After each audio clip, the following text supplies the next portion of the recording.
People who got fired or quit on the first day, what happened?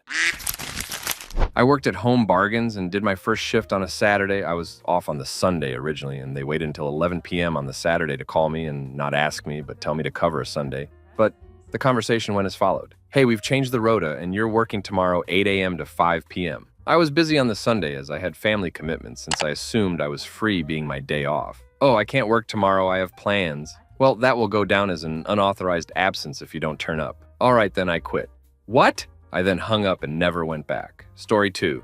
I was working at Zara. They didn't do advertising at the time and instead are very particular about how they set up the store. My last hour was being screamed at by the woman in charge of the store's appearance and for not folding clothes fast enough. She was screaming at all of us. Imagine an hour of a woman standing on the top floor alternating between, "Let's go, people," and shouted insults. We finished 15 minutes early, which means we got paid less for doing what the screaming lady wanted. Then, we were asked to clock out for a team meeting. We did, and the woman screamed at us so much she drove herself to tears. The woman who hired me apologized on my way out, and I told her I wouldn't be back. I didn't even pick up my check, nor have I ever bought anything from Zara ever again. Even secondhand, I won't do it. I have like a PTSD reaction to that store. Story 3. Turned out the company was not registered business and has no license to operate. They also threatened us. We'd have to pay them an amount if we quit during the 60-day training period. A few months later, they were shut down. Story 4. I was hired as a cook at a Huddle House. On my first day, I learned that they lied about which shifts I'd have in the interview.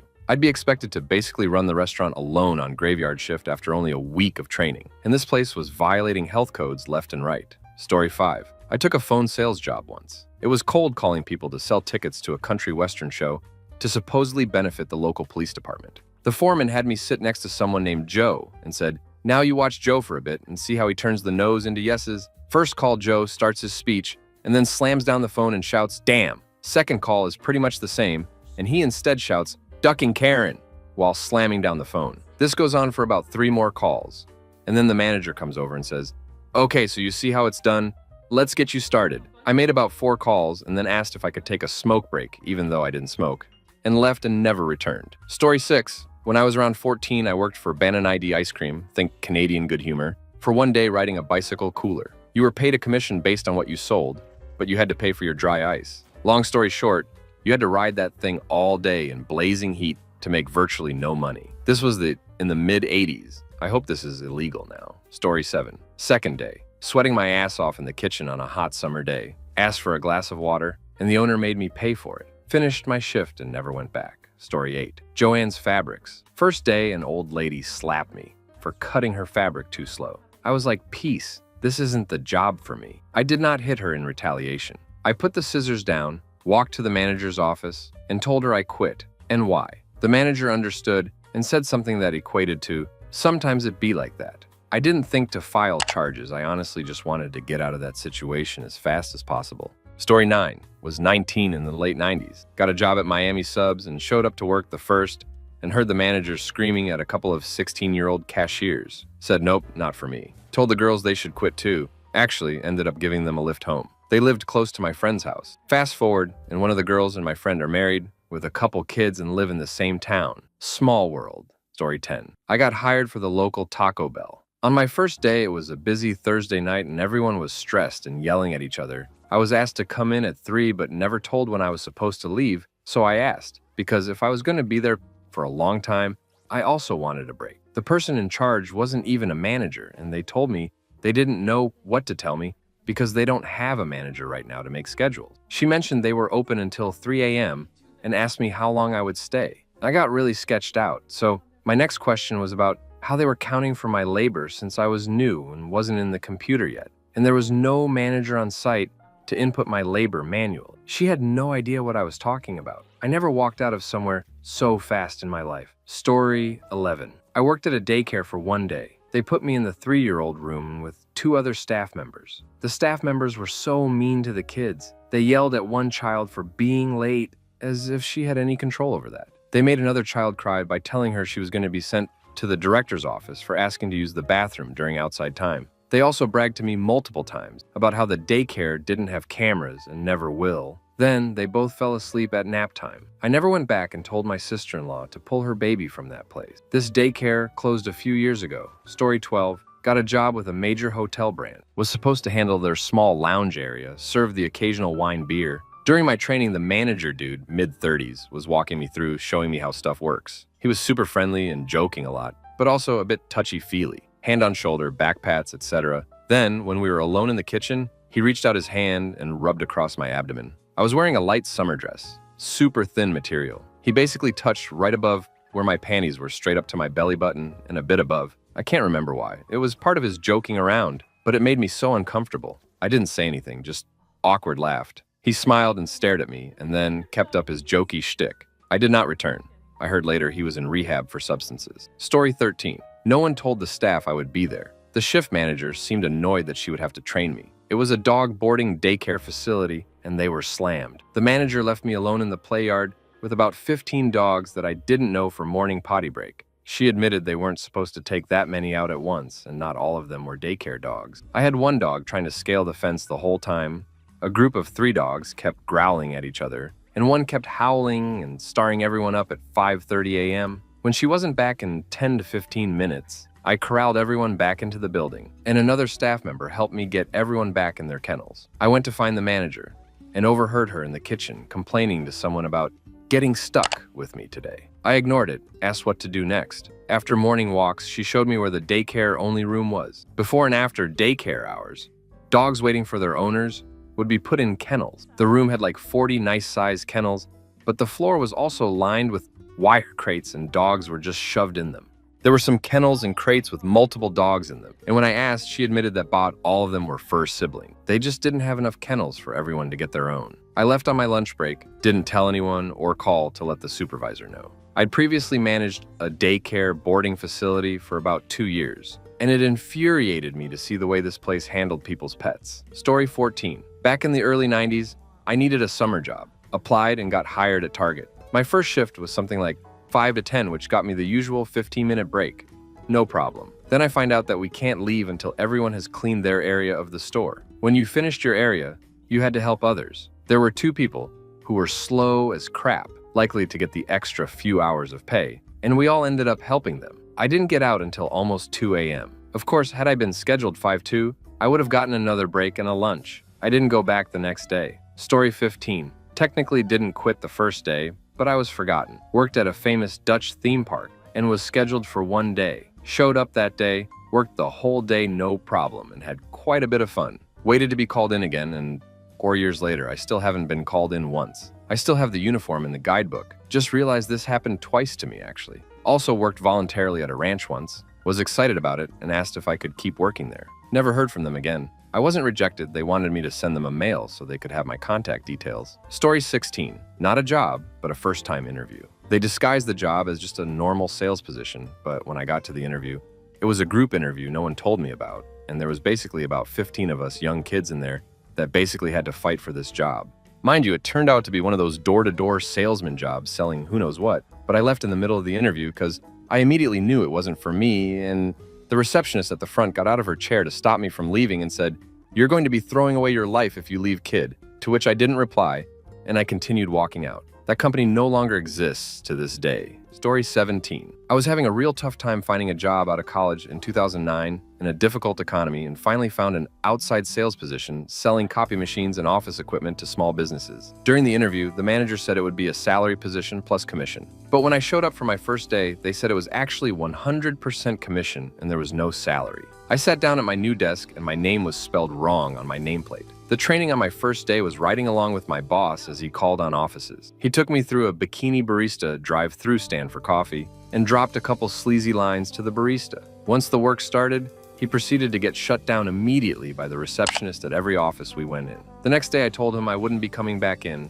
and wished him luck. Story 18. Worked in a menswear shop for a single shift. In my interview, they told me I would work a probation period, which is totally normal. The day of my first shift arrives and I find my supervisor very lazily going through procedures and training, which is a red flag. He was skipping over stuff, kind of rushing it, and very clearly didn't want to be there. I go to sign my contract and I notice it says temporary on the top. I told him the job was advertised as permanent, which is illegal. He said, "No, we offer you a permanent contract after you complete this probationary period. We use a temporary contract as a form of probation." Second major red flag, but I stuck with it because I needed a job.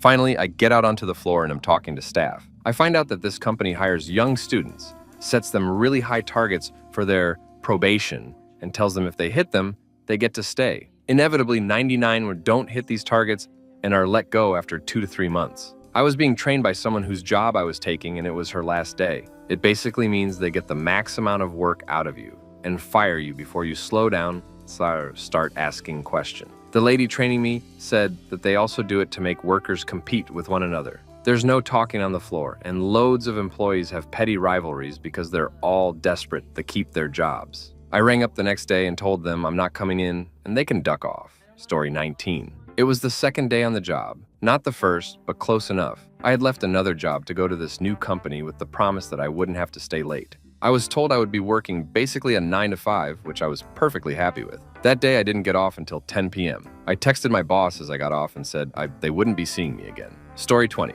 I took a part-time third shift night audit position at a hotel. I had worked in hotels for over a decade by then, but at the time I was in another industry and just wanted a side gig. I showed up, started my computer training, which I had been through several times before with the same brand, and ended up looking over the schedule while taking a break. They had one full-time third shifter and 3 other employees for the front desk for the other 2 shifts. 4 people total, plus the manager. That's a huge red flag for as large of a hotel as it was. I could already see 7 a.m. rolling around and my relief not showing up, making me late for my full-time job. I texted the manager right then, 3 a.m., and said this wasn't going to work out.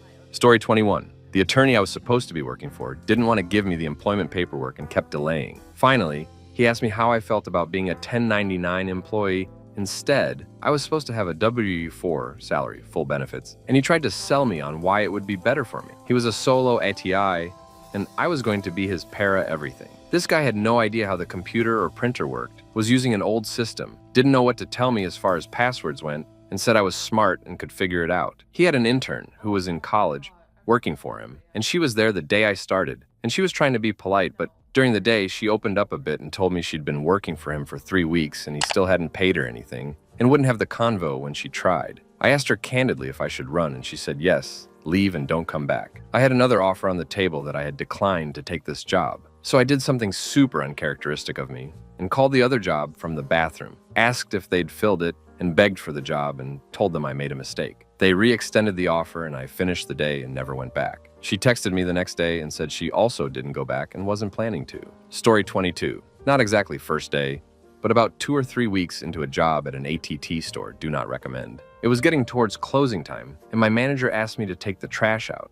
Mind you, there was a hellacious thunderstorm going on, and the dumpster was behind the store in an unlit area that ran alongside a ditch. In spite of my protests regarding safety, etc., he said, "Do it now." So I did. Well, I wound up slipping and falling into the ditch and badly breaking my ankle. I had my phone on me, so attempted several times to call him, but he was with a customer and couldn't be bothered to answer.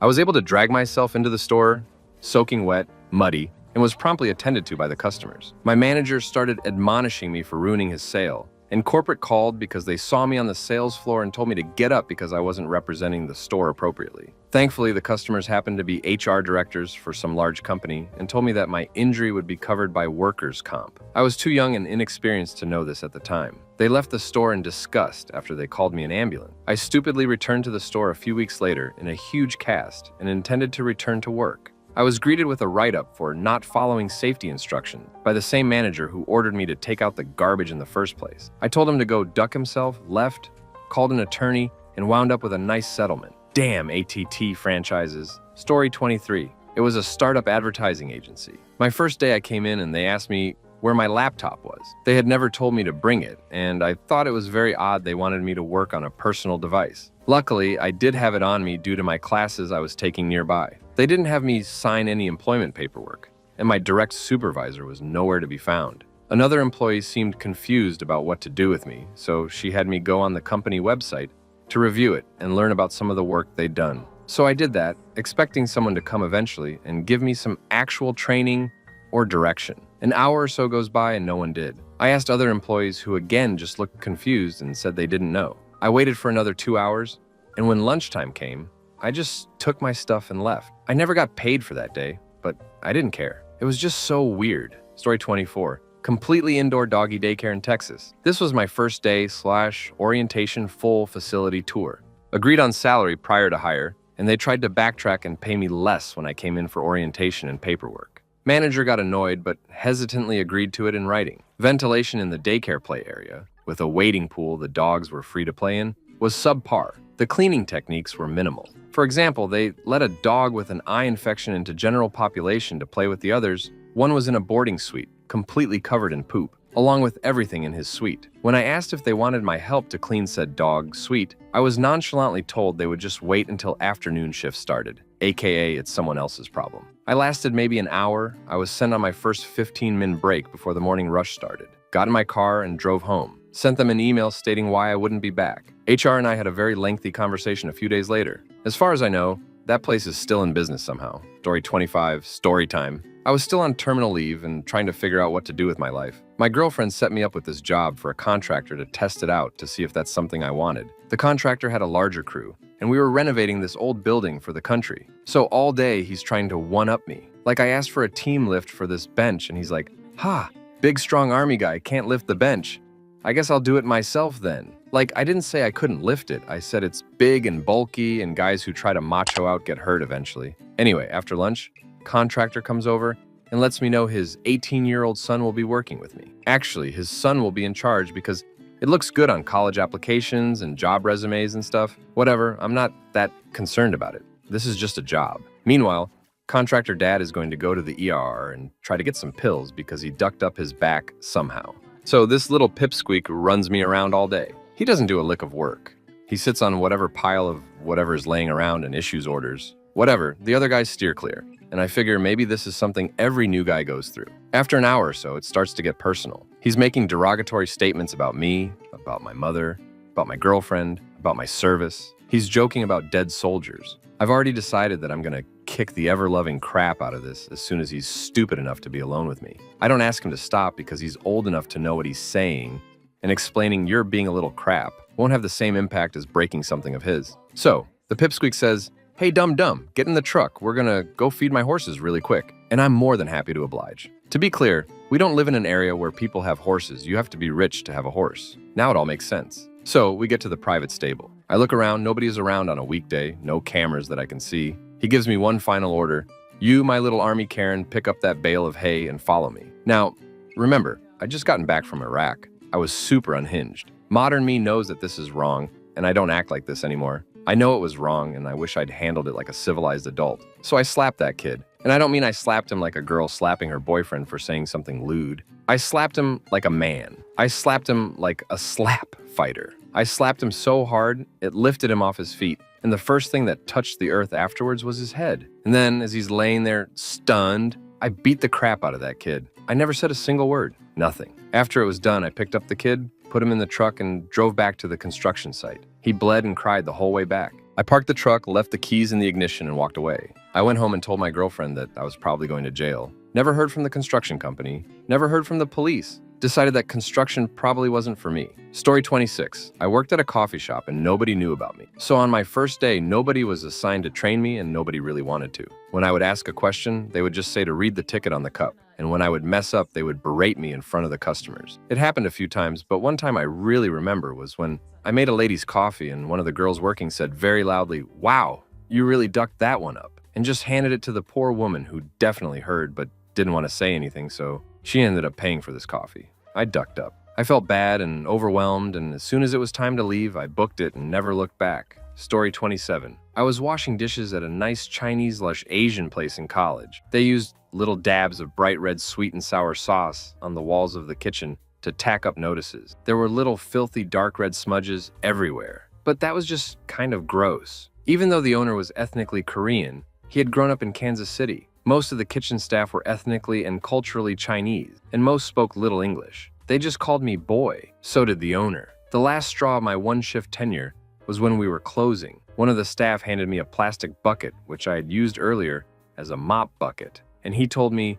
"Boy, wash this." I gave it a quick rinse to get most of the gray sludge out of the bottom and handed it back to him. The owner literally cuffed me in the back of the head and yelled, "You want us to soar vegetables in that and it's still filthy?" I responded, No, I never expected it would used for anything other than mopping. His slow, deliberate response was, that's why he told you to wash it. When someone tells you to wash a bucket, you wash it, boy. I took my apron off and dropped it where I was standing and told him he should be surprised if I didn't report him to the Department of Health, which I did, and walked out. They were put on probation by the health board due to my complaint, and they closed a few months later for good. It had been open a decade or more. I don't know if I had anything to do with getting it shuttered, but I was sure glad when it closed. Story 28. I was on my last day of training as a caretaker for individuals with special needs. I am a 100 woman. After training, when I was due to start the next day, they informed me my patient would be a 200 pounds man who sometimes acts out and gets physical, blocked their number, and never came back. Story 29. I needed a second job to supplement my income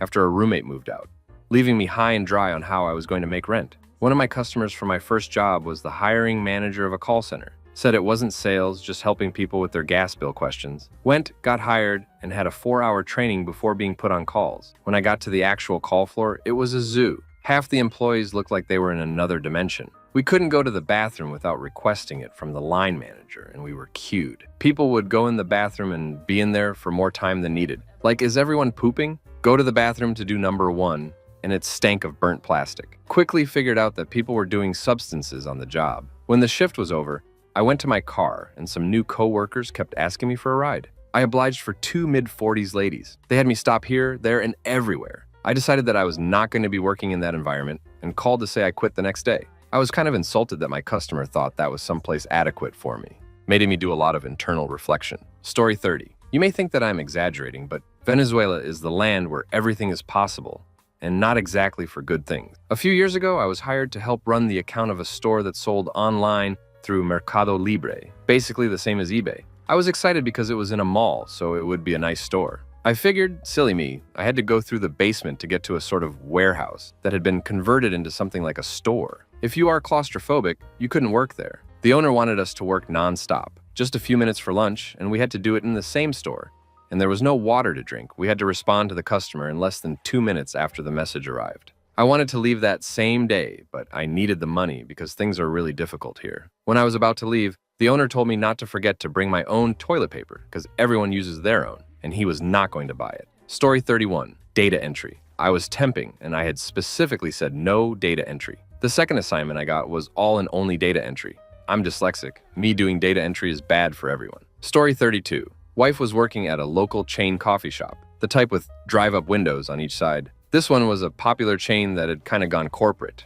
My wife had 5 years of experience at less popular stands, but still knew what she was doing. On her first day, they made her the cup girl. When an order was made, she grabbed the correct size cup and handed it to the syrup girl, who put the flavorings in it, then handed it to the barista, who pulled the shots or poured the energy drink, who then handed to the cashier, who put a lid on it, and then to the customer. She asked if it was normal for people to be put on a specific duty for the shift, and they said yes. She told the manager that it wasn't going to work at the end of her shift. She said she wants to make coffee, not work in an assembly line. Even though we were hurting for money, as this was early in my career, I was proud of her for knowing what she wanted and what she wanted out of a job. 6 years and a few stands due to moving around and COVID later, and she is still the best damn barista I know. It's honestly a nice perk to have someone who just knows how to make drinks. She is quite creative, and I thank her experience not in that assembly line for that creativity. Story 33. Not the first day, but on day 9, I worked until lunch, left, wrote an email, and never came back. I was a new accounts payable clerk for a grocery store chain. They hired me knowing I didn't have any accounting experience and put me in charge of the produce/floral department invoices. My training was 1.5 days shadowing. Then the second half of my second day,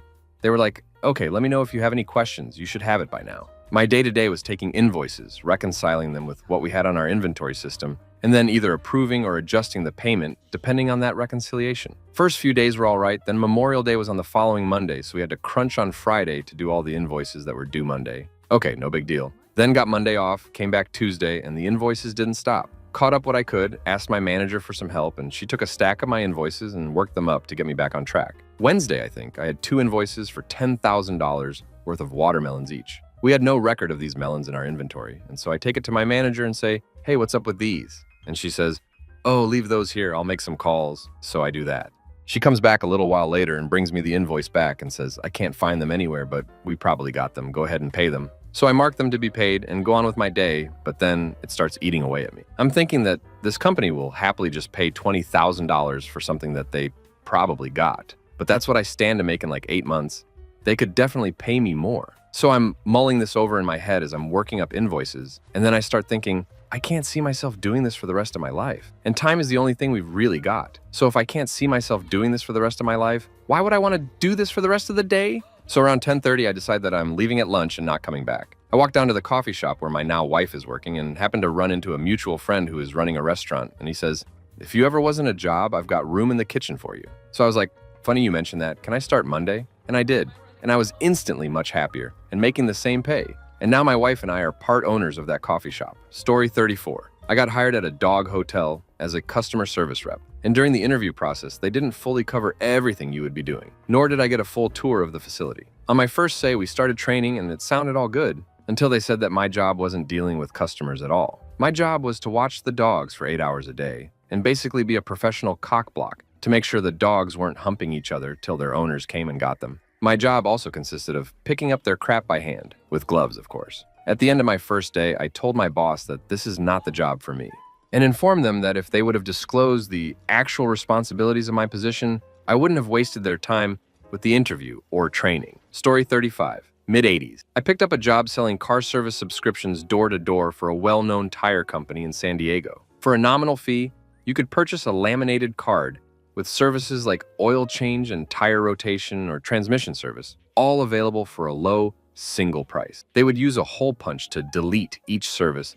as it was used up. And this seemed like an easy sale for an 18-year-old who had sold newspaper subscriptions over the phone previously. I got in the boss's car with 3 other guys, and we were each issued a stack of laminated cards, a receipt book, and a bowling shirt with the company logo. I can't remember if I was the only new one. Each guy was dropped off in a select neighborhood that seemed nice enough, and I was dropped off last in a place called Barrio Logan. Now, Barrio Logan was known for gang activity at night, but was actually a family place during the day. Still, there were lots of cars parked on lawns, and back then people worked on their own cars, especially in Barrio Logan. The morning resulted in no sales, and it was a Saturday, so people were home. They were polite about it, even if they hardly spoke English and my Spanish was terrible. All said no, that they or a relative neighbor did all their car repairs. I hadn't thought to pack a lunch, and since it was hot, I would drink from people's garden hoses if nobody was home, and I didn't feel the eyes of neighbors on me. That afternoon, I came upon a group of gangbangers, all huddled around a car's open hood, working on the engine together. I almost didn't approach them, but there were a lot of cars parked around the property, so I figured I didn't have anything to lose. They laughed at first, but then took pity on me and invited me into the house, where they were having a party. It was a quinceanera, and this guy in a wife beater and hairnet fixed me up with a full plate of carne asada, beans, and rice. It was ducking heaven, and then they started handing me beers, and someone passed the substances around. I had a great time and finally stumbled out of there, grateful to my new friends. I barely remembered how to get back to my pickup spot, got picked up and huddled in the back seat with the others as the boss asked each one how many sales they had. I was the only one with 0 sales, but I had the best and last day. Story 36.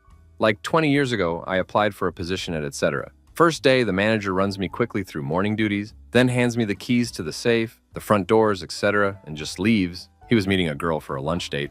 I was not trained on cash or anything. The only other person in the building also grabbed a jacket and left. I locked up and slipped the keys in the overnight box. Never looked back. Company went out of business. Story 37. The summer after my senior year in high school, this was 1991, I was hired to do fundraising for an environmental nonprofit. I was a dumb kid and didn't really ask much about the job or the pay, which I assumed would be minimum wage. I was just happy to land a job doing something that would help a cause I cared about. The job entailed being loaded into the back of a station wagon, driven out into a random neighborhood surrounded by farmland 45 minutes away, and dropped off by myself to knock on doors soliciting funds for said nonprofit. There were others in the car with me. I assume they were dropped off at similar neighborhoods. I was given nothing but a little can to collect donations and a handful of brochures. I had no training and knew nothing about the organization. There were about 40 houses in this neighborhood, and since it was midweek, midday, hardly anyone was home.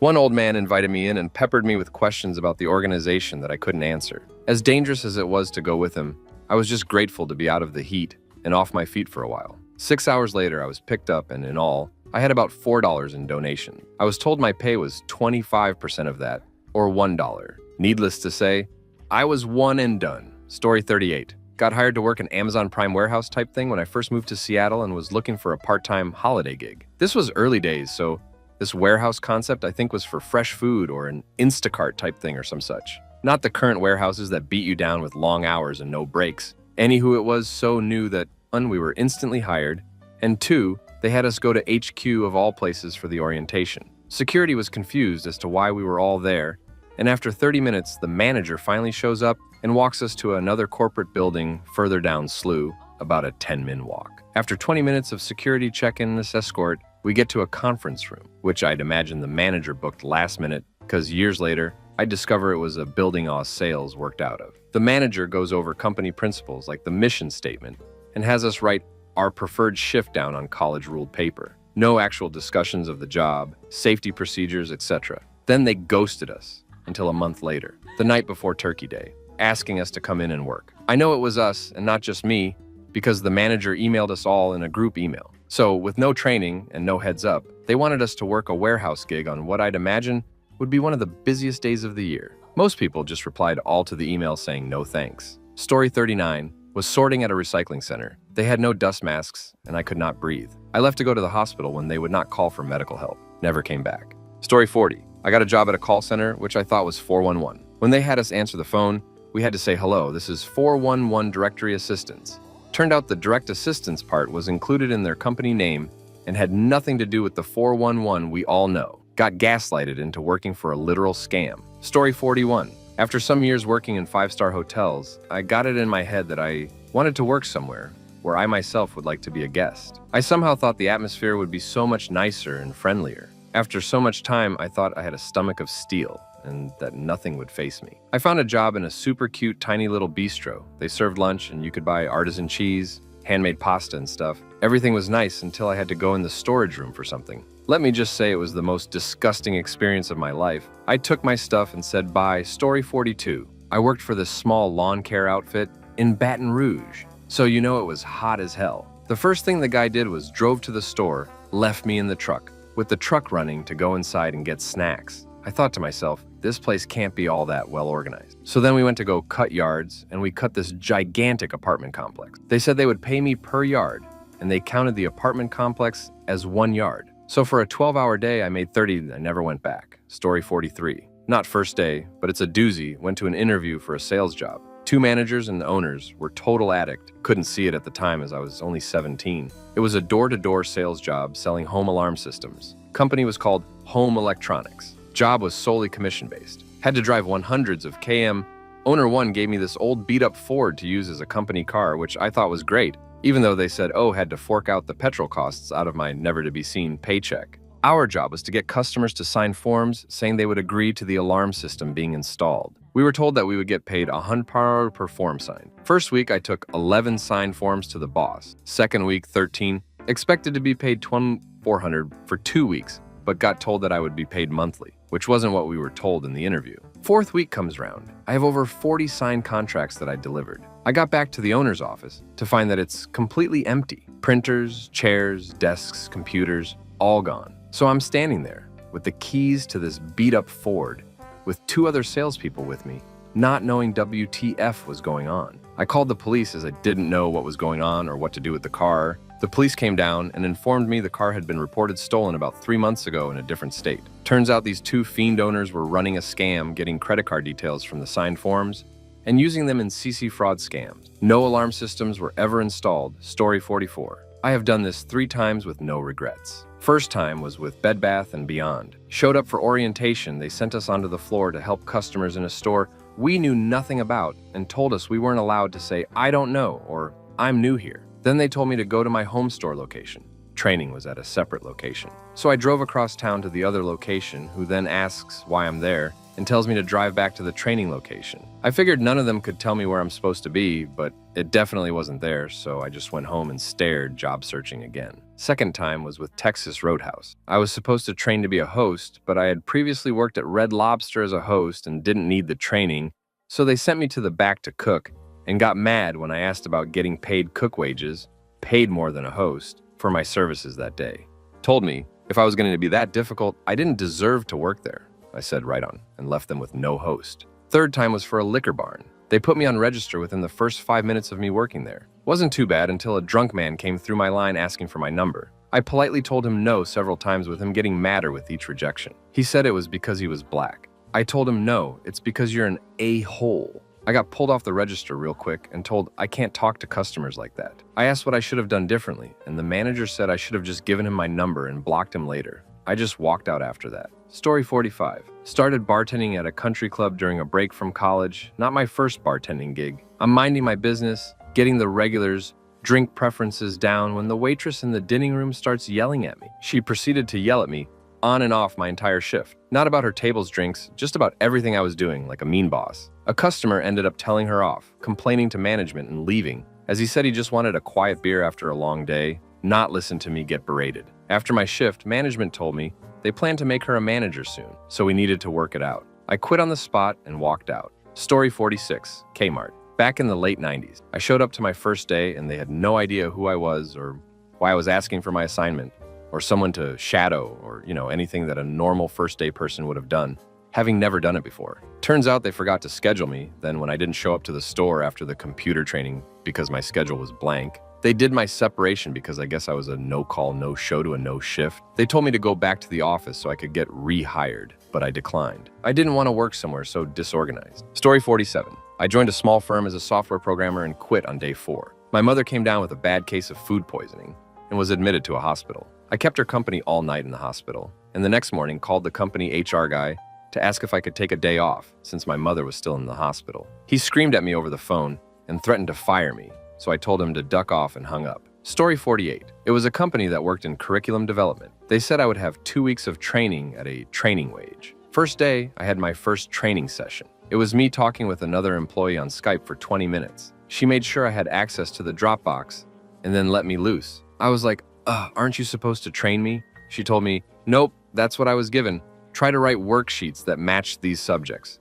Try to do at least one an hour. Then she told me I couldn't use any resources, not even public domain or open source things. They wanted me to write up worksheets for elementary language arts too. I couldn't even use crap like Aesop's fails, so I figured I would attempt to do it. Then she emailed me saying she quit. She was the longest working non-management employee there. Worked there 3 months. So I quit. 2 weeks later, they emailed me saying that I needed to fill out an NDA. The NDA stated that I could not try to work for any school district that they had contacted about their curriculum that decided to not purchase it for 5 years. I decided to not fill it out. Then they emailed me a week later with paperwork to get my $150 check for 1 day's work. I looked at the form and it literally was pre-filled with another employee's information, including her social security number. I decided to not fill it out because I did not trust them to not give out my ducking SSN.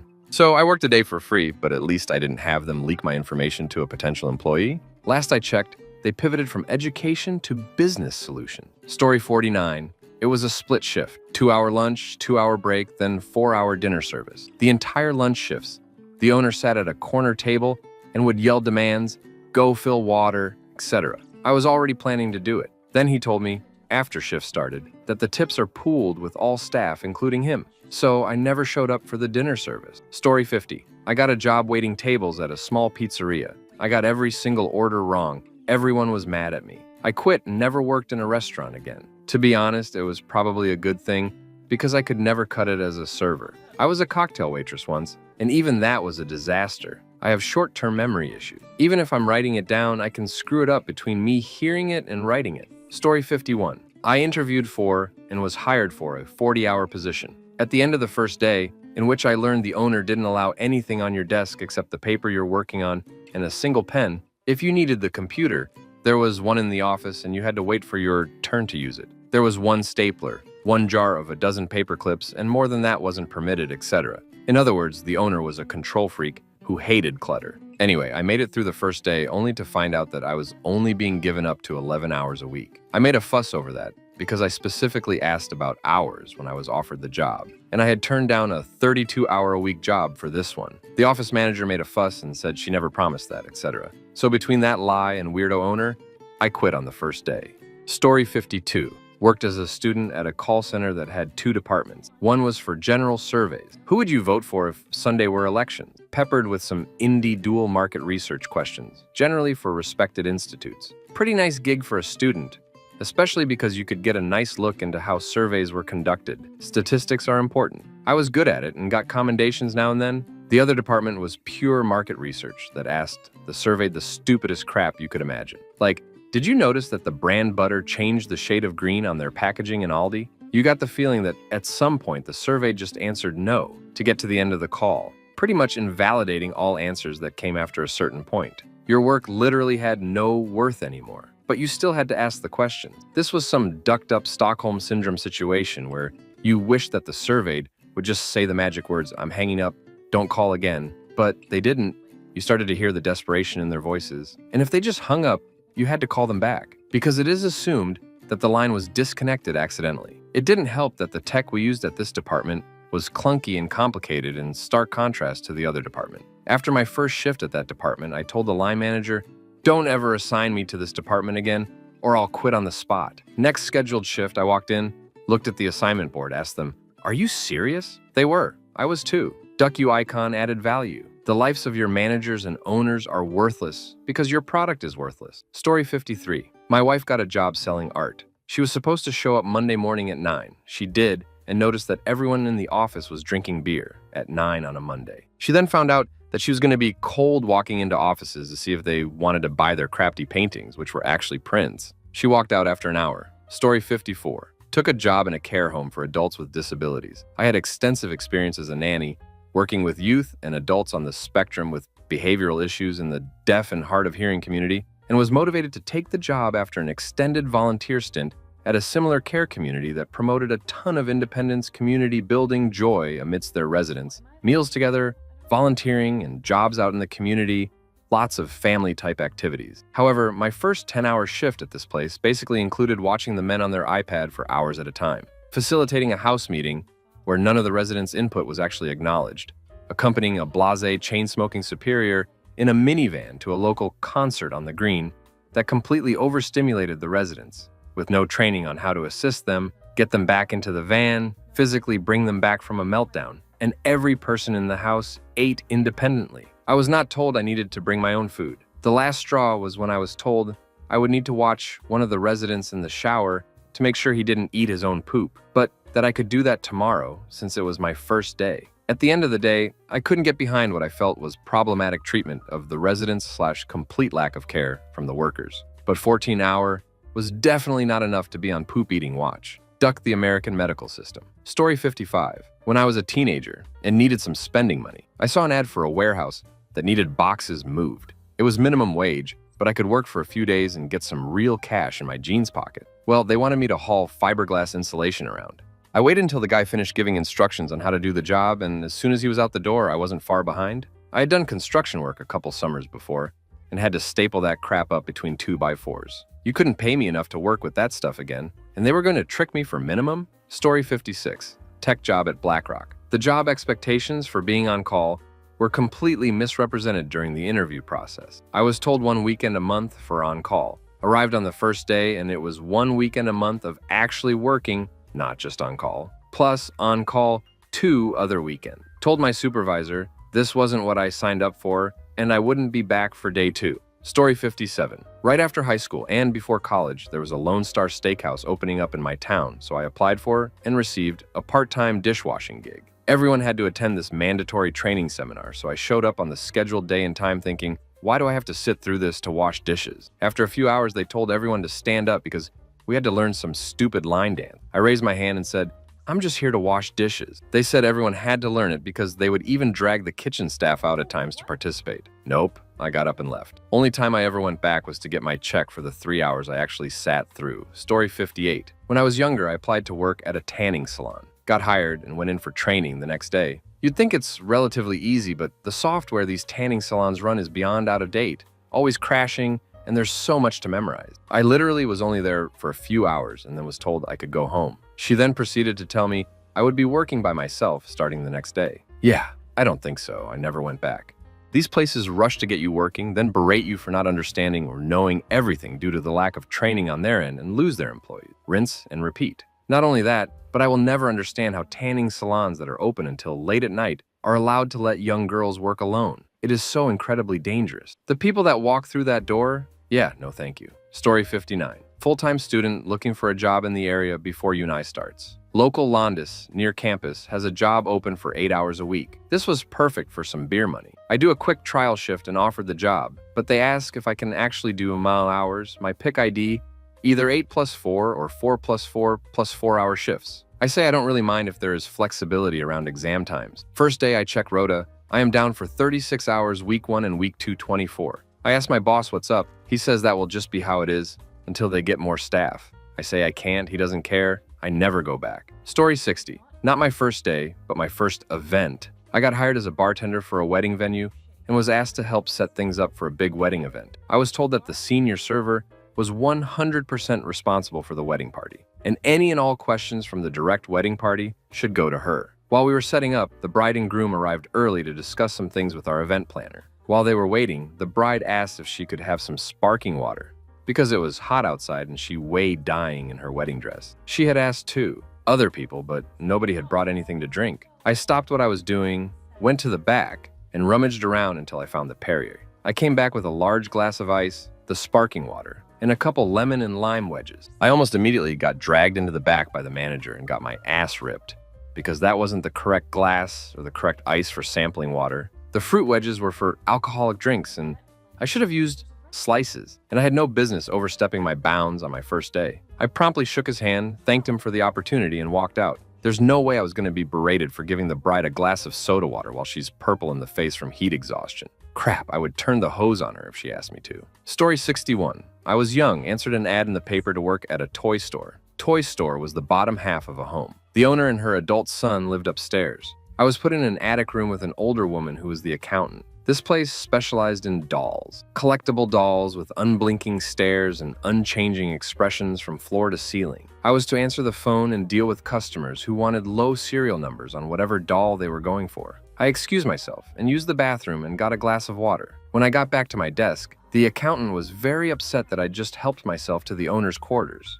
I didn't know there were any other options. I'm still not sure. She proceeded to tell me that I was hired because the son needed a mate. He also had an unblinking stare and unchanging expression. He then came into the room and stared at me while I tried to learn things. I didn't go back. When I didn't show up, I got a call from the owner telling me she was going to have me arrested for stealing merchandise. I kindly told her to duck off. No cops came. I got a much better job. This was almost 30 years ago, and the shop is still around, so good for them, I guess. Story 62. I've done it at 2 jobs I can remember, and first was a 7-Eleven gas station.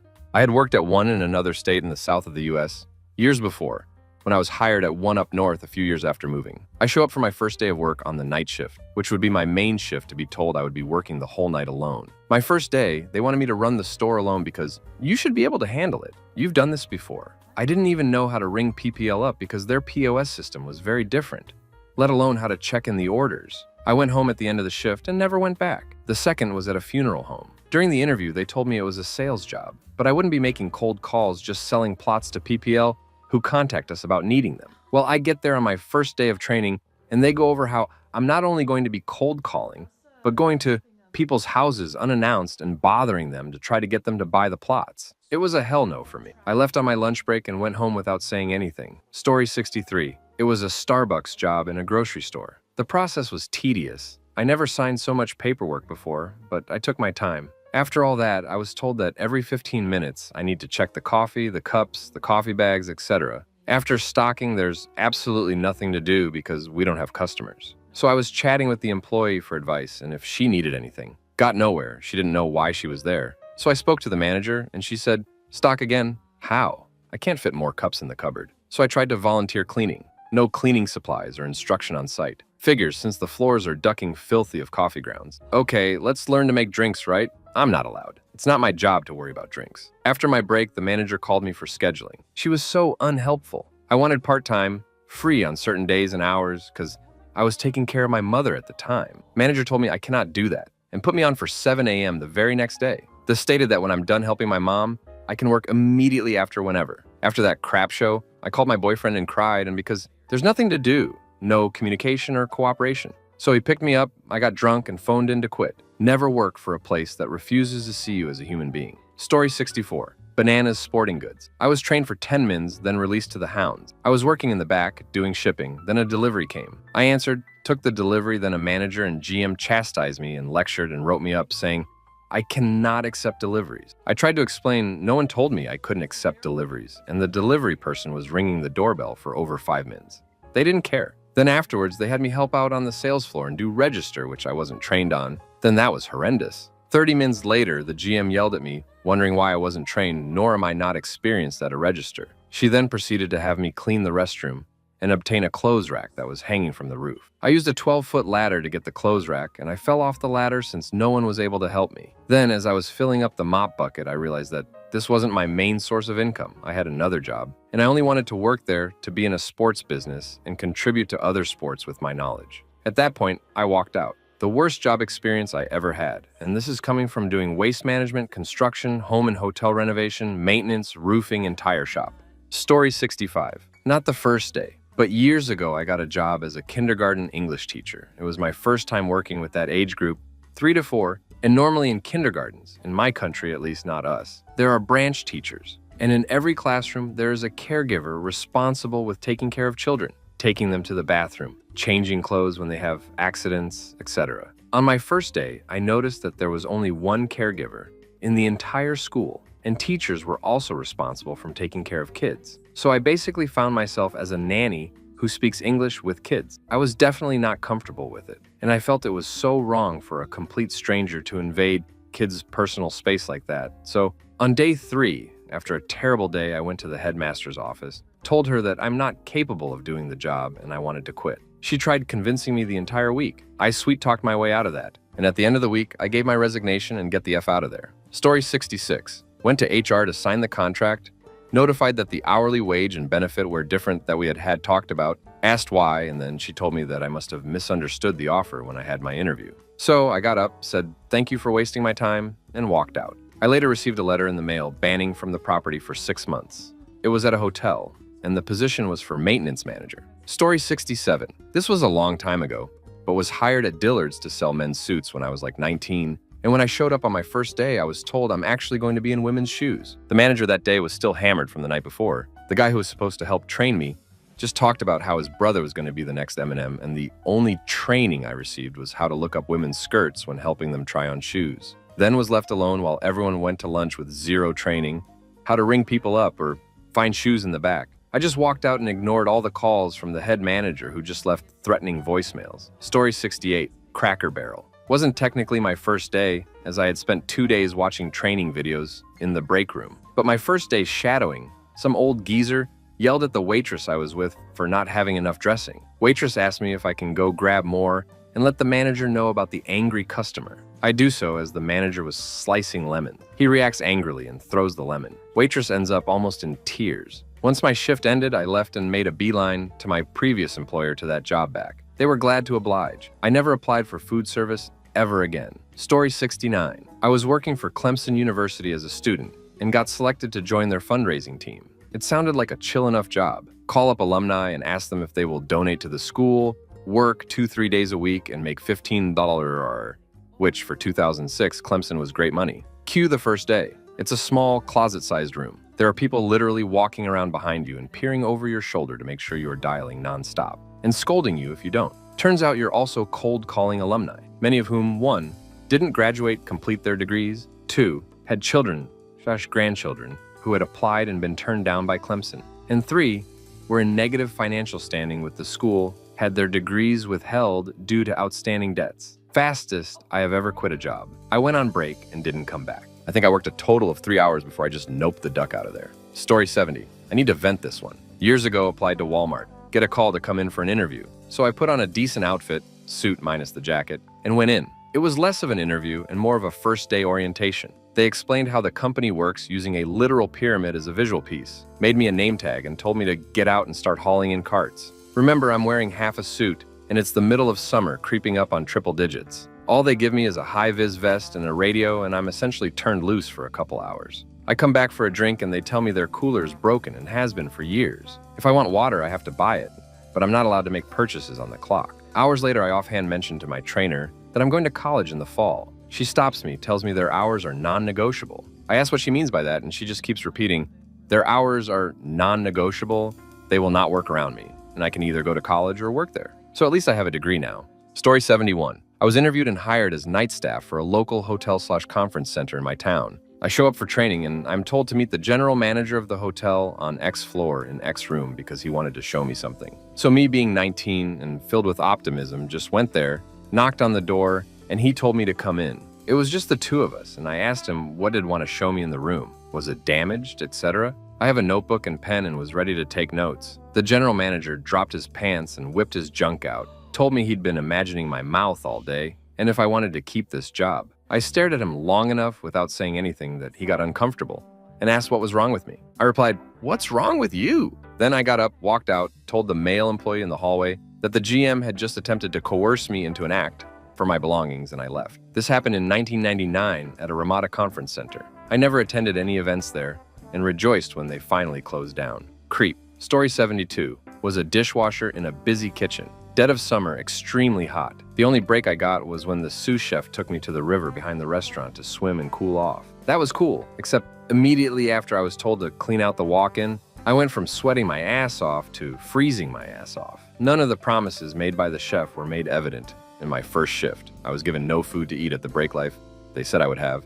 I worked a 12-hour shift and never came back. Story 73. I showed up in dress code after double-checking the employee handbook. Manager unlocked the door to let me in, but blocked my path and immediately told me my shoes were out of dress code. According to the employee handbook, they were fine. I explained this and asked if it would be okay if I wore the ones I had on for the day and would wear different shoes the next day that fit that manager's standards. Manager said no. I said, "Okay, have a nice day," turned around and left and never came back. If you're that petty within the first 5 seconds, you're probably going to be a massive pain in the ass on the regular. And I'm not about to be your doormat. Another one, I was going through the process of actually getting hired, and when they told me my pay rate, I snorted and laughed and ended the convo right there. Story 74. It was a sales job. It was pitched to me like it was a job where people come into a store and all you got to do is help them get set up and you make commission on sales. It was for a giant in the phone and internet industry, so I figured it must be legit. No, we were inside Costco and had to bug people as they walked by if they needed a new phone plan. Like, people going to Costco go there for phone plans. I asked my lead or whatever why he liked this job, and he said, "Oh, because the hard work pays off. You work hard and train people to work under you, and then you get paid based off their outcomes too. So like an MIM?" Exactly like an MIM. I never went back. Story 75. Working as a dishwasher for a pop-up restaurant, and the owner spat at my feet in anger as I wasn't doing a great job first day. Told him to go duck himself and walked out, presumably leaving him on dishwashing duty for the rest of the night. He was much older than me, but weedy, and part of me still regrets that I didn't punch his face in. Story 76. I showed up to work at a large supermarket chain job while in college to make extra money to live on. I asked the female manager, "Where do you want me to be?" She replied, "You're a spoiled college kid, figure it out." Rough start. She followed me around for a bit as I was trying to figure it out. I had no idea what to do in this huge building. Later she came up to me and said, "If you're cool, I will take you out on break and get you high." This is all within my first hour. I was still pacing around feeling totally confused as she poked her head through double doors and waved me over. We walked outside on the loading dock and she lit her one hit. I jumped off the dock and walked 3 miles back to school. I think I made it 53 minutes and didn't do one productive thing. Story 77. I started a labor job. I had to be up at 3 a.m. to leave at 4 a.m. and get to my destination with my employer at 7 a.m. to start work. Tough day's work, lifting bricks, tools, machinery, and sheets of steel for roofs and walls. After a long day, we finished at 5 p.m. and had the long journey back, and this was going to be daily. I didn't mind so much the journey. We stopped to get fuel, and we were talking about the work and the day, and as he was leaving the van, he said, "Yeah, this job is €40 a day, lad," and said it like it was a good positive thing. Nope, I'm not going to exhaust myself for €4 an hour. I got home, said it to my parents, and they were like, "Tell him to go F himself." And that's what I did. Anyone who does labor or construction for a living has my respect because it's a tough job to do. Story 78. I quit on my second day of a job. I was 16 years old, my first job working at Domino's Pizza. I was given no training and expected to answer the phone and take orders, got yelled at when I didn't do it or messed it up. Was moved to pizzas where I was also not trained, again got yelled at for messing things up. The manager only scheduled me for 1-hour shifts because I was learning, but never taught me anything. I lived 20 minutes away and needed a ride to and from work as I was saving up for a car. So my parents gave me a ride. The second day when I quit, the manager yelled at me. My dad was pissed and angry, so he yelled at him, figured it was a bit of karma. Worked out okay, got a job 5 minutes down the road at a different pizza place and worked there until I graduated high school. Story 79. In high school, I got a job at KFC. I had to wear a polyester uniform, which was hot AF, and the manager was an ex-Marine who was a real who wanted to run KFC like the military. That was just a nope from me. Story 80. Chicken catching. I was about 17, and for the time it paid well. The shift was something like 10 p.m., 6 a.m. They had us in a long, low chicken barn, probably 60 meters long, which was lit by a single incandescent light bulb so that the chickens wouldn't be woken up. There are train tracks down the center of the barn that they have carts with drawers on to load the chickens into. It was horrifying. You're meant to grab 4 chickens in each hand at once, one set of legs between each finger. The poor birds are terrified and crapting everywhere. The scumbags who do this job treat the chickens like garbage, slamming them around and forcefully pushing them into the drawers, laughing the whole time. It was ducking horrendous. I quit on the spot after less than an hour and walked an hour home. Never again. Employers of Reddit. Have you ever had to fire someone on their first day? What did they do? Story 1. I managed a pet store for a few years in college. I was showing a new hire around the reptile room and explaining their duties, literally just getting crickets for people and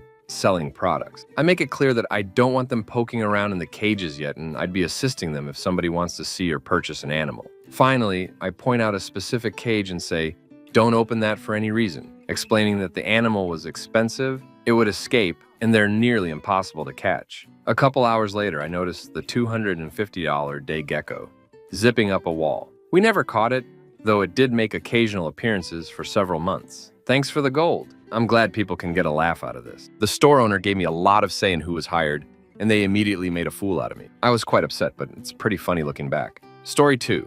A guy managed to harass every single female by the end of his shift. He was banned from the store. A month later, the entire mall after harassing a girl at another store. Story 3. I've got 2 incidents. I didn't do the firing, but got to witness them. I work at a gas station, so we do tend to attract some crafty people looking for an overnight job where they're left unattended. 1. A guy brought multiple loaded guns to work with him and stashed them in his trunk. During training, he showed them off to his trainer. He also threatened to hit a female worker's boyfriend out of jealousy. 2.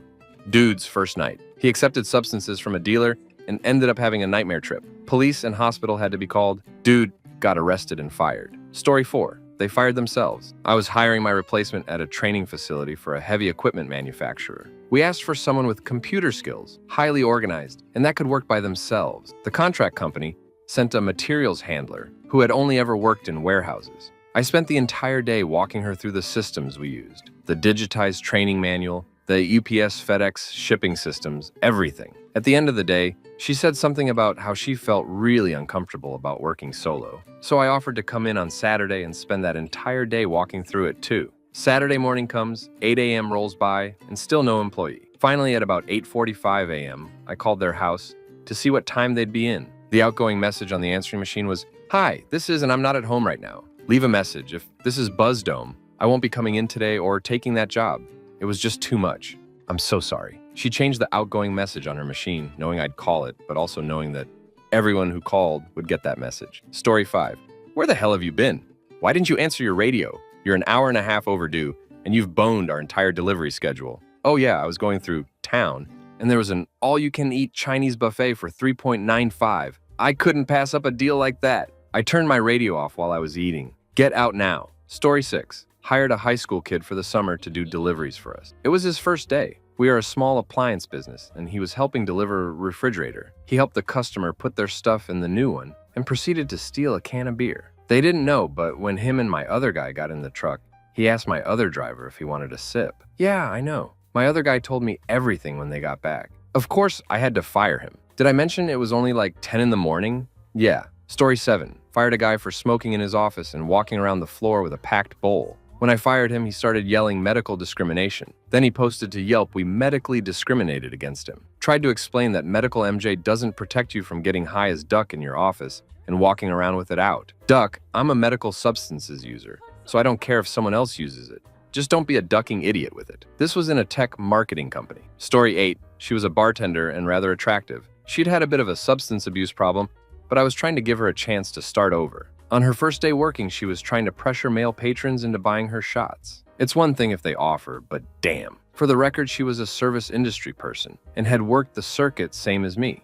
I was young at the time, and a large majority of us were abusing some substances at some point. The difference is we were all more functional. I knew she drank and partied, but I didn't know that she would sink to that level. Hiring a sober bartender in the late night scene, where we were able to drink on the job, is harder than one might think. We had some fun times, and she was a friend even after. She wasn't a monster or an alcoholic as far as I could tell. Just a pretty girl used to getting her fair share of free drinks off of halfway drunk horny dudes at bars. She and I both learned a lesson from the experience. I regret nothing. Story 9, he didn't actually get fired, but I am the GM at a popular chain restaurant. They were getting ready to open another store in our city, so all of the managers that had been hired were sent to my store and to do their training. Everyone was great except one guy. We will call him James. All of this happened on his first day, as hard as that may be to believe. James took it upon himself to institute a no-smoking policy, even going as far as to attempt to confiscate the cigarettes of employees he caught going to smoke. When I confronted him about this, he said, "I hate the smell." Bear in mind, this was my store. He had absolutely no authority whatsoever. He was there to learn. That's it. He was running Expo, the person on the other side of the food window, organizing food onto trays and making sure they are run to the correct table, and was completely unable to keep up, despite it not being that busy. I comped food for nearly half the restaurant that night, because they either got the wrong food altogether or waited 45 minutes for their food because it had to be remade because he sent their food to the wrong table. I was explicitly told by my regional manager not to intervene. At this point, he was supposed to be ready and able to stand on his own feet. During his 10-hour shift that day, at least 2 hours of it was spent crafting in the guest's bathroom. About halfway through the rush and after numerous complaints, James began yelling at my cooks. He told them they were worthless, that they haven't been giving him the right food, and that they should all be fired. Of course, he refused to take responsibility for any of it. At the point where he began yelling at my cooks, my KM stepped in, risking a write-up to help our cooks out of the weeds. James stood behind my KM on the Expo line, attempting to help by telling him he is doing things wrong and getting angry at servers for getting in his way. My KM finally sent James off the line, saying something along the lines of, "Get the duck away from me, idiot." So James went outside and sat in the break area for an hour or so before I found him and asked him what he was doing. He proceeded to explain that the entire kitchen staff was conspiring to make him look bad, that they've had it out for him since the moment he got there. I sent him back inside to attempt to expo during a lull in service to hopefully help him get his bearings, and had my KM come meet with me in my office. My KM explained what all went down after he stepped in and what James had done to get himself thrown out of the kitchen. A story which I relayed to my boss, who told me to send him home. I went to find him to let him know he could go, and he was nowhere to be found. He had just disappeared. Told my wheel guy to hop on expo and dip the duck out. No one ever heard from the guy again. Some other things the guy did that I only learned about later from my employees. When he wasn't crafting, he was picking at his ass, constantly just going at it outside his pants. In full view of everyone, he would not wash his hands. He would put on gloves and take them off, pick his ass, scratch his face, pick at his teeth. Then he would just throw on some new gloves and call it good. When my lead cook mentioned it to him, he said, "That's what gloves are for." Apparently, he spent more time looking at the servers' asses than doing his job, which is probably why he was so slow and confused trying to expo. He openly propositioned at least one girl, saying something along the lines of, "What are you doing after work? I bet boys your age don't party like I do," and then gave her what she described as an, "I'm going to abuse you." Wink, the dude stunk. Like nothing I've ever smelled before. Like boo mixed with crap, mixed with like mildew, mold. It was disgusting. Finally, he apparently attempted convince one of my cooks who was heavily tattooed to go put a jacket on, saying, "Cover that crap up. No one wants to see your tattoos." The fact that this man even made it through the hiring process is beyond me. In nearly 15 years in this industry, I've never met someone so incompetent. And that, my friends, is why I hire my management from within. Story 10. I got fired on my first day, technically. It was my first job, and I turned up on my first day to someone I hadn't met before. They saw I looked young and asked my age, then told me I was no longer hired when he was told I was 15. Keeping in mind I had 2 interviews before this, I was pretty pissed. Story 11. This was at a cell phone store. We had computer stations for setting up new contracts and customers in the front of the house. It was this guy's first day. We hear noises coming from the front of the store. There were definitely customers in the store, and he's loaded up adult film on the front computer. He said he was doing research for friend. Who does that? Second adult film instance at the same store. Different guy brought his laptop to work and was up front helping customers, and his screensaver popped up. Full-on adult film. He came to the back of the store, and 3 of his co-workers were staring at his screen with their heads tilted. Story 12. This wasn't me. Rather a story my old manager told me about someone he had to fire. I was a mechanic at a high-end bike shop, with our most expensive bikes retailing at $5 to $6,000, and a steady stream of doctors and lawyers bringing in their expensive triathlon bikes for service. A few months before I got hired, there had been a new guy. He got hired because the shop was pressed for mechanics and he claimed to have bike skills. Well, he did, kind of. He had been a bike assembler at Walmart, using air torque tools to assemble $150 bikes as fast as humanly possible. His first day of work, he shows up with said air tools, which he apparently stole from Walmart. This came out later when the police showed up, days after he was fired. The manager was in the bathroom and so got there about 30 seconds too late to see new dude destroy a $1,000 carbon fiber hub by torquing it with his air drive, which he hooked up to the compressor we used to fill tires. To quote my manager, "I fired that a hole so hard he bounced." Story 13. They drove our delivery van into a parked 18-wheeler. They claimed they couldn't see it. It was in a blind spot. He T-boned it. The best was a different job, where that driver was let go because he dropped substances, took the van into NYC, went to a rave, and then lost the van. We thought he passed until called about the van. Story 14. So we had just hired someone. She seemed great. She seemed capable. She was super excited because she really wanted a career working with pets, and we had hired her to be a bather and possibly train her as a groomer. First day of onboarding. We need her to come in, fill out paperwork, bring documentation, etc. It'll take a couple of hours at most, and she'll be paid for it. Legally working for us today. And she's late. About an hour goes by, if I remember correctly, and she calls. She calls and says that couldn't remember if she was supposed to do onboarding today or tomorrow, and her mom forgot to wake her up on time if it was supposed to happen today. She's 18, if anyone wants to know. She's still living at home, but she's a goddamned adult, and she can get herself out of bed on time and remember her appointments in some manner. At this point, the store manager cuts in and says that, yes, she was supposed to be at the store today, and she's an hour late, and it's too late to get her set up because he has other things he has to concentrate on now. He'll call her tomorrow. After he hangs up, he tells me that he'll tell her tomorrow that we've changed our minds about hiring her since she's not dependable. But he's just vengeful enough to let her stew overnight about it. So I go on about my business, managing the crap out of the store, while he's doing more important things. Another hour or so goes by, and I see him talking to a young woman. An older woman is waiting nearby, and it kind of seems like she wants to talk to him. But since he's busy, I ask if she needs anything. She tells me that she's here with her daughter who is talking to the boss. So mommy can't get you out of bed on time, and you don't realize that that makes you look terrible to your employer, and then you bring mommy to work with you? This isn't going to end well. After he finishes up with the probably not new hire, the two of us talk about what just happened. The girl came by because she wanted to apologize in person for being late and to beg for a second chance. All right, that's respectable. I'm impressed. And at this point, so is my boss. And then helicopter mom breaks in. From now on, she will do a better job making sure her daughter gets out of bed on time to come to work for every shift. I look at my boss and say, we can't have that here. Is mommy gonna come tell her when to take her breaks? That she needs to start bathing this dog now? Or that that dog needs its nails clipped now? And if we have to write her up for being late in the future, does that mean we have to write mom up too? And if mom is that involved, she's going to be pissed that we wrote up her sweet little baby for not doing her job if we have to write her up for anything. And I don't want to deal with that bull crap. We called her the next day. She cried when we decided that we no longer wanted to hire her. Story 15. Hired a guy who asked about our internet policy during the interview. Off the clock, surf the net as long as you don't download programs and no adult film.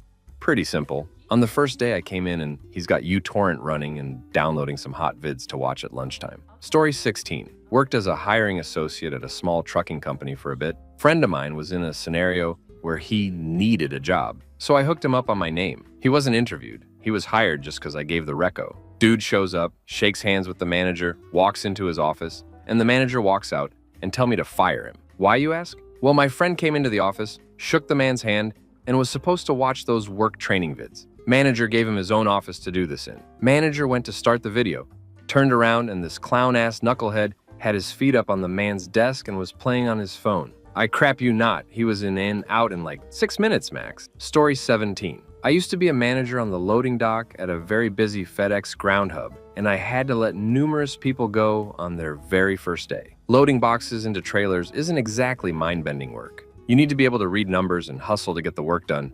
And to this day, I'm amazed at how many people came through and couldn't hack it. One guy refused to start working at all, unless I told him when he could take a minimum of 2 15-minute smoke breaks for his 4-hour shift. Another feisty chap lit up a cigarette while loading hundreds of paper products into a trailer. He got really angry when I told him to put it out. Had to get security to escort him out. A pair of 20-something girls who refused to do the absolute minimum amount of work. I got them set up in an easy trailer and asked if they understood what to do. They nodded yes, and I went to check on the rest of my area. I came back 20 minutes later to find they had literally not moved at all. Turned out they didn't want to touch the boxes because they might be dirty, and that they honestly thought they could just sit around while a good, strong man did their work for them. One guy told me that because he was black and I was white, I had no authority over him as his manager. He then proceeded to refuse to work and wander around the facility whenever I turned my back. One upstanding gentleman refused to do that stupid loading crap and said he wouldn't do any work at all unless he was able to be stationed near some fine-ass ladies. Can't remember how many times I was threatened with lawyers either.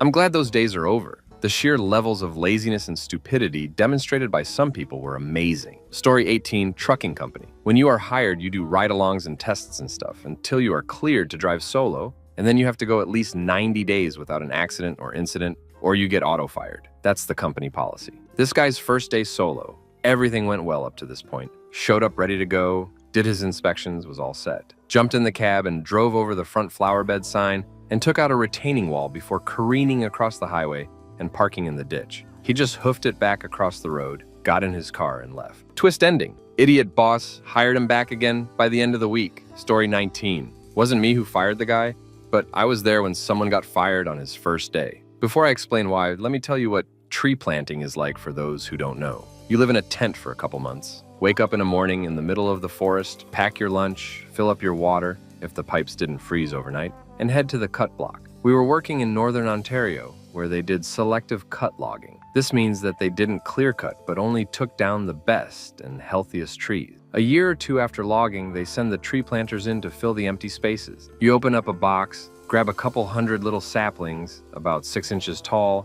and put them in these big bags that sit on your hips. You then walk through the forest planting trees wherever there's enough space for them to go. Each tree pays around 10 cents. On your first day, you will likely plant a couple hundred, but after a month or so, you'll be up to a couple thousand. It's very discouraging to spend a day working hard and only make 20 bucks. So here we are on our first day, not having any idea what tree planting is like, not making any money, and working quite hard. There are many ways to plant a tree wrong. Too close to other trees, too deep, too shallow, too crooked, wrong soil, air pockets below ground, roots not pointing down, etc. To make sure you're planting them correctly, your crew boss comes around and checks your quality.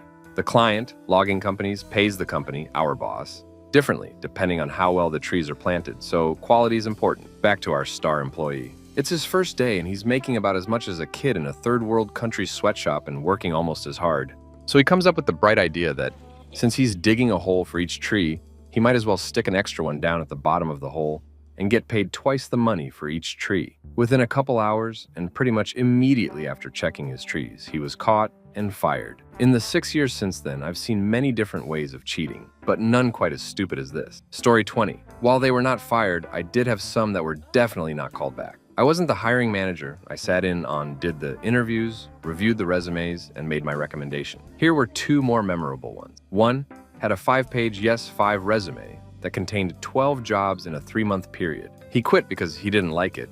The feds came in and shut the place while he was there, twice. They were outlandish reasons. 2. He had one memorable job at a company I recognized as a men's club. He was in charge of company-client relations and music arrangement. He said it could not be contacted because of legal issues involving other personnel. He proceeded to hit on me, I was quite pregnant, and several other women who were in the office before the interview was over. Story 21. I was at one of my customers' offices in another state to give training to a group of engineers, starting Monday and ending on Friday. New guy starts on Tuesday as planned, and everything is fine.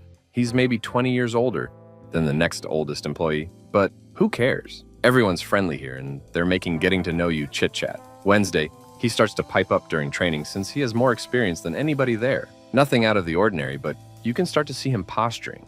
Thursday rolls around, and he starts to seriously criticize me and my coworker, as in derailing the conversation for a full hour at a time, claiming that the system was designed by someone with an IQ of 80. Lunchtime rolls around, and everyone goes out for tacos, and you can tell that his coworkers are avoiding him as best they can. In the afternoon, he starts to make awful and other offensive conversation with his coworkers. His boss, the VP of engineering, who flew in from out of state, is just kind of standing back observing, but every once in a while, he has to take calls and catch up on emails. While Bossman is out of the room, new guy starts to insult him. Coworkers are so uncomfortable around him, it's crazy. And the guy continues to criticize us, derailing our training again and again. Quitting time rolls around and he leaves. His coworkers stick around for a while, and we chat with them about how they're absolutely dreading having to work with him every day. What I haven't mentioned up until now is that they had set up a camcorder starting on Monday so that they had a training reference. People only remember a fraction of what they're told verbally. Overnight, boss man watches Thursday's tapes. Friday morning, my colleague and I are dreading another day having to deal with the guy. So are the other engineers who got in early and started joking with us about it. But you can see they're really resigned to having to work with this a whole for the duration. The rock star walks in the front door, and bossman calls him into the conference room and shuts the door before he drops his things off at his desk. And that was the last time I saw him. The relief on the other engineers' faces is enough to make you burst out laughing. The vice president takes me and my coworker aside and apologizes profusely for the way we were treated. Good man. Story 22. We hired this guy at our engineering firm. On his first day, he showed up, got his computer, and sat in his office. He then disappeared for the rest of the day, and it turned out he still worked for another engineering company. We happened to have lunch with some people who work at the other engineering company, where we found out he was still at the other company. After verifying, he was promptly fired. To put icing on the cake, he stole his laptop and downloaded everything and mailed it back to us a week later. Someone told the other company, and he was fired from there too for breaking all sorts of confidentiality rules. Plus, if they came up with a technology remotely close to ours, we could sue. Good times, story 23. Not the employer, but my employer fired 2 individuals on the first day of training because they got into a fight after, one of them removed the other's food from the microwave to heat up their own. Story 24. Second day of orientation. My company had hired 5 new folks into really good entry-level positions. 50 gear. There had been hundreds of qualified applicants, so these 5 stood out. I did not do the hiring, but was in charge of a 2-day orientation. This was a classroom-type orientation to go over all the policies, procedures, equipment, etc. The first day, one guy shows up late saying his car broke down. During the morning orientation, he acted bored and disinterested. At one point, I'm pretty sure he was asleep. He didn't come back from lunch, but sent the hiring manager an email saying he had had an emergency and had to leave. Hiring manager said he could return for day 2 orientation. On day 2, I caught him taking pictures under the table of another new hire. He denied it and said he was trying to text without being disruptive and must have hit the camera icon by mistake. Fired. Story 25. She asked to talk to me after being there for 5 minutes. I thought maybe she had a question to ask that she felt embarrassed about. I was wrong. She told me she needed to go home and I needed to rearrange her schedule so she didn't have to work with those 2 disgusting dykes, and then pointed at the 2 lesbian employees that worked there. I told her to go home and not bother coming back. Story 26. I was not the employer. I just worked with her for a day. We worked the overnight shift watching remote security camera feeds. She was super paranoid about being in the building overnight. I went to use the bathroom about halfway through the shift and found her loaded handgun with the safety off sitting on the counter. I told my boss that she left her handgun in the bathroom and he fired her the next day. Story 27. I kind of fired a guy on his first day. I was managing an environmental cleanup site and we were filling in a pit with a bunch of gravel. We got a huge number of dump trucks delivering for us. One driver pulls up to the completely wrong side of the site instead of following everyone else. I get him straightened out and he dumps his load of gravel. He pulls away but doesn't lower the bed and runs right into some cables hanging from telephone poles. One of the poles snaps completely. I yell at him to stay in the truck because I don't know if those wires are live. Not even 30 seconds after this happens, a cop car comes tearing into the site. It turns out those cables ran into the nearby woods where there was a radio tower that operated the entire town's police radio, and he knocked out the whole system. I called the trucking company and told them what happened and that I wouldn't allow him on the site again. Story 28. I wasn't in management, but was around to see the fireworks. Small company. We hired a guy to be our network admin. On his first day, he sends out a company-wide email announcing the availability of his Juarez server U and asking if anybody has any software and pardon they need, he can get it. Oddly enough, I didn't see the guy the next day or any subsequent day.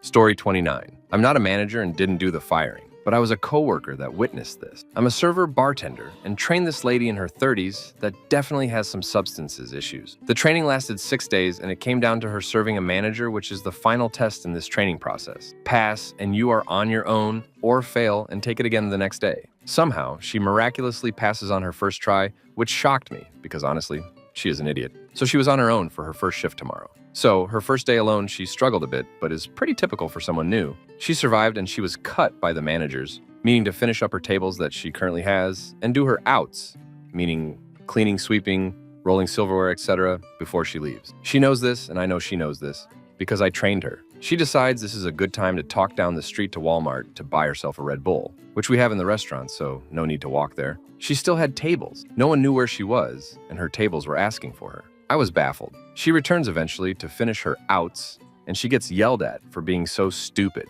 My managers gave her a second shot because she was so new. Instead, they suspended her for a week or so. First day back again, and she ducking did it again. I have never met someone so stupid in my life. Yeah, she was fired. I know it's not technically her first day, but it was her first day alone. Stupidest employee I have ever been around. Story 30. I got fired the first day. It was for something along the lines of a grassroots-style campaign canvassing something go ruther. Basically a liberal Democrat thing where you go door to door trying to get people to vote for certain things. I needed a job bad, so I was up for anything. During the interview, they gave me a page-long sheet with like 3 or 4 paragraphs of what we say. They said it's supposed to be word for word and that I'll have to learn it by the time I start in 3 days. Cool, I take it home and read it over 3 or 4 times. I've had jobs before and kind of assumed when they said learn it by the time I start, they meant pretty much have it down by the end of your first day. I mean, I seriously thought that's what they meant. I heard what they said. My brain just parsed it differently. They said I'd be shadowing someone for the first few days and thought I would get the spiel down after working on it all day. I just focused on the main bullet points of each topic and figured I was doing great.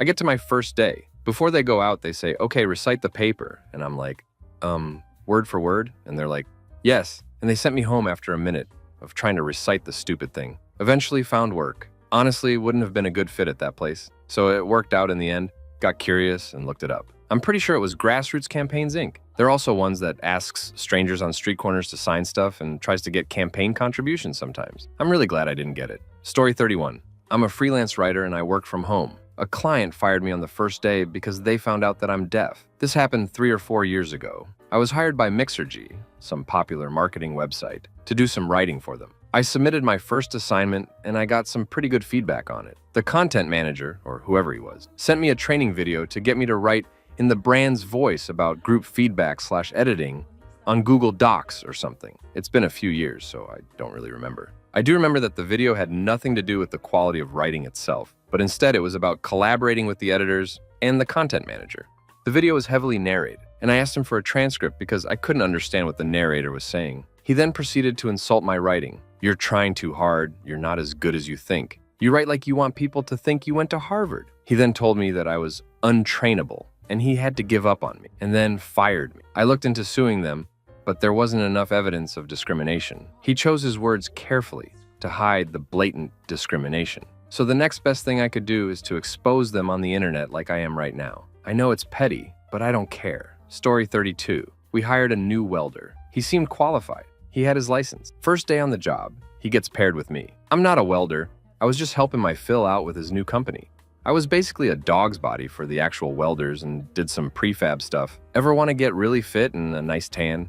Go work construction for the summer in Florida? I had a blast. On the first day, he's told to cut up some steel ready to make braces for the walls. We were building a 3-story building with tilt walls. You need braces for the individual pieces. He decides to do it on the second floor where they'd just put down steel panels, ready to pour concrete. I tell him, do we really want to be cutting stuff on this new floor? Won't that damage it? Shut up, he says. Fine, you're the expert. My Phil finds out, of course. He goes into one of the most epic tirades I've ever seen, telling this guy how ducking stupid he is and how much damage he caused by using an oxyacetylene torch over thin paneling. The guy finally goes, so am I ducking fired or what? He was ducking fired. Epilogue. About 10 years later, he was rehired by my Phil. I said, hey, isn't that the dude you fired when I worked for you? His response was, oh yeah, I knew he looked familiar. He lasted a few months, apparently did an okay job, but then went out drinking and insulted my sister-in-law. He didn't last a day after that. Story 33. Not the manager, but I was there. Christmas time at a garden center. Lots of seasonal hires for the tree lot and cashiers. One of the new guys was complaining about how cold his hands were, which is a crappy aspect of that job. No lie. He got the bright idea to put his cotton and vinyl-coated sap-covered gloves in the break room microwave to heat them up. You know, the one we put our food in. Well, he left them too long and they caught on fire. The resulting smell was bad, but what got him fired was pulling out the flaming gloves, running past the metal break room sink equipped with water taps, and throwing them into a trash can out the back door. Said trash can caught fire. Said trash can was also right next to the plastic greenhouse wall. He took out a section of greenhouse wall in below freezing temperatures, so we had to move tons of stuff and get someone to go get sheeting We could staple up until we could get it fixed during a busy as hell Saturday, and they had to pull a couple of us year-rounders off the areas we were overseeing to do this. Mistakes happen, but missing the safe alternative, not making sure the damn fire was out, causing that much damage, and tying up experienced employees was just too much. Plus, if he could cause that much trouble with a pair of gloves, we sure didn't want him anywhere near the chainsaws. Story 34. I'm not an employer, I was the employee that got fired on my first day. I was about 14 years old and my parents wanted me to get a job over the summer. There's this golf course in the town where my grandparents lived, where I used to spend a lot of my summers in, that was having a big tournament, and they needed a position called a ball spotter. Basically, the job was to sit on the side of the fairway and tell people where their ball went. Easy enough. I get there at like 5 a.m. or some crap. I have a chair, a cooler, my Walkman, a book, all that. It was the most boring crap ever. It's also hot as hell. So of course, I start dozing off. The next thing I know, these golfers are yelling to me, asking me where their ball went. I have no idea because I was sleeping, so I just point in some random direction. This basically happened throughout the whole day. Around 6 o'clock, I packed up my crap and left. Later that night, my friend called me and said the clubhouse manager called and told him to tell me not to come back. I was 14. I just said whatever and went skateboarding the next day. I still made a $102 for sleeping most of the day. Story 35. Not me, but my friend experienced this particular firing. So his company just finished a class for new call center employees, and he got stuck with one of the special children. So it was this lady's first day, and she shows up 5 minutes late. He explains to everyone how to log in their computers and various systems and to ask if they have any issues. He walks around for a while and notices that an hour later, the lady had not turned on her computer. He asked if everything is all right, and she explains her computer was not working. He shows her how to turn the computer on. He stays and he tells her to answer her first call. Rather than answer a call, she makes an outgoing call to whom no one knows. He points this out and she freaks out. I don't know why you have an issue with me. Maybe it is that I remind you of your mother, but I'm not her and cannot do this. She then stood up, grabbed her things and left. My friend just stood there, dumbfounded. She came back an hour later trying to get her job back, but was politely informed she quit and abandoned her job. To this day, everyone still asks how his mom is doing. Story 36. A girl that worked with my sister for half a night disappeared at some point, and when they went to check for her outside, they saw her car was gone and a note under a rock explaining that the job was too much for her. Story 37. A guy showed up stoned as it gets to my kitchen on his first day. The person training him had to snap his fingers in front of his face to get his attention. Then he sent him home after 80 minutes when he cut a sizable portion of his finger off with a veggie slicer. On the way out, he apparently said, "So I'll get in touch with me to schedule my next shift," right? Wrong. Story 38. Just an employee at a nice hotel. The hiring process, especially for positions at the front desk, involved 3 interviews and about 2 weeks of training before you even get to start. 1. Girl hired for full-time front desk agent. Mentioned only after the above process that she was pregnant and did not want to have to stand and could only work a few hours a week. Fair enough, but that would be nice to know beforehand. She was told it wouldn't work out and said she'd sue us. The next day, she came back in, asking if she could get a discounted room rate because she technically worked for us for a day. 1. Dude hired as bell staff, again on the very first day after training, waited for our manager to leave her office for just a second and immediately stole from her purse. She literally walked around the corner to talk to someone and was back in there in 20 seconds. He had dumped her purse out onto her desk and was pocketing anything valuable. His excuse when she caught him was that he had to tie his shoe, and somehow his head hit her bag, and some of her items fell into his pockets. I don't know how someone that stupid got through 3 interviews. Story 39. Not an employer, but a friend. I got a job for at Duchess, managed to come in late his very first day. He has a substance abuse problem,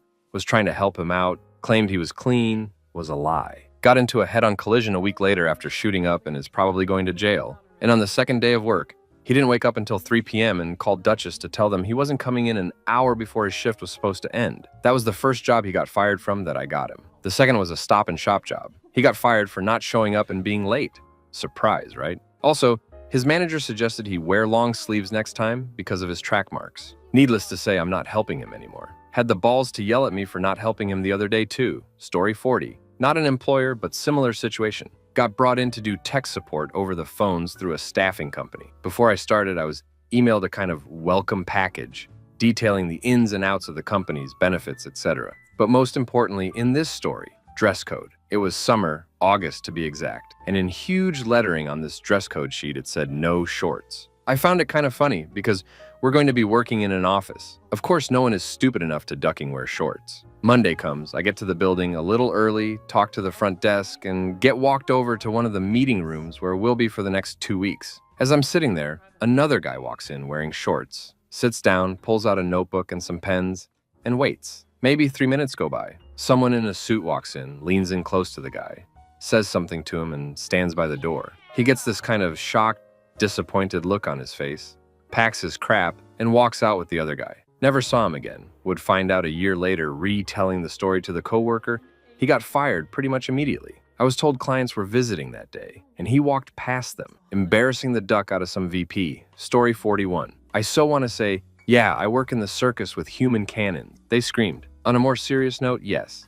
Found a developer who had an amazing resume and willing to work part-time at a reasonable rate. The first warning sign was that he didn't show for the second interview, citing that he hadn't heard his alarm, which would be okay if it hadn't been for the fact that he only let me know 2 days later. I mean, you snooze once to many and sleep an hour longer, but not letting who you're meeting know for 2 days? I still agreed to do the second interview a few days later. He seemed very good, said he suffered from sleeping problems. So I gave him a second chance and hired him. He didn't show up for first day at work, so I pretty much decided he had to go. 2 days later, he let me know he hadn't heard the alarm. I told him that he already used that excuse. He said, and I paraphrase this slightly, "Oh, can I get my first paycheck?" A few years later, I learned that he put working for us on his resume and me as a reference when a friend in a different company called to tell me about a new hire that hadn't showed up for work from day 2. At least that's progress. Story 42. This one is pretty sad, actually. My mom worked in a residential home for elderly people who also had developmental disabilities. They acted like little kids,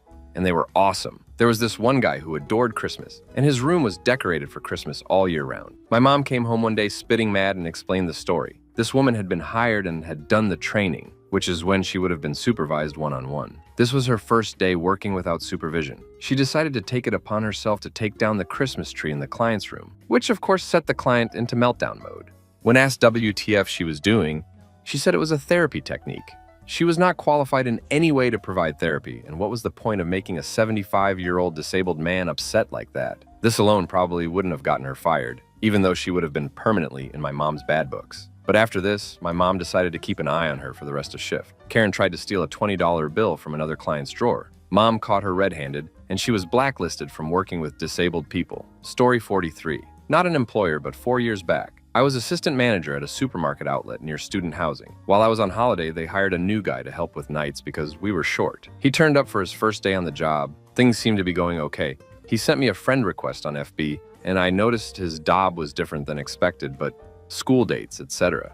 lined up with it. Turns out he was a 17-year-old using a fake ID to get the job. All of our night sales assistants were 18 plus because after 10 p.m., a lot of our sales included alcohol, and it's easier without a supervisor being called every other minute. Story 44. Had a guy with a PhD move to a new province with his wife and 8-month-old baby to take JR level job. 3 hours into the job, he tells me that I should find him a higher level position, pay him more, and hire a recent graduate for his job. Nope. Story 45. My first day of Navy boot camp. I had just arrived at Great Lakes for boot camp. This was in 1991, and we are standing in line for our first introduction to what is known in the military as Operation Golden Flow, or our first urinalysis test. As I'm standing in a very long line and tip-tapping around because I have to piss so much, a guy standing behind me taps me on the shoulder and asks what we are waiting for. I look at him and tell him, a urinalysis. He looks at me and asks me what a urinalysis is, so I tell him,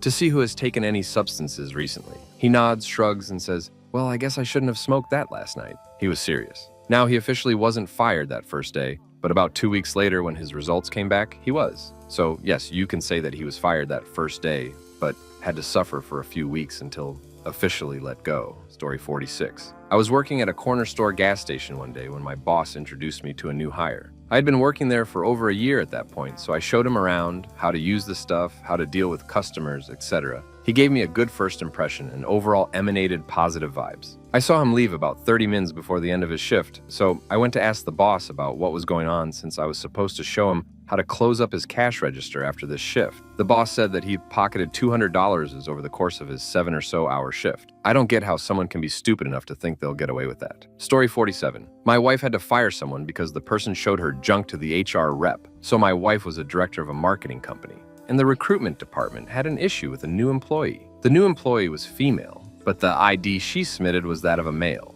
And so the HR rep who was processing the paperwork was speaking to the employee in her office and said, "There must be a mistake." And the new employee said, "No mistake, that was me." And then proceeded to lift up her skirt, pull her underwear down, and show the HR girl her junk. My wife was forced to fire her. Story 48. I did not fire someone myself, but had to process paperwork and submit it to HR and have a meeting with employee relations about it. We have a policy not to bring a gun to work, leave it in the parking lot, unless you are on the list of specific individuals required allowed to have one, i.e.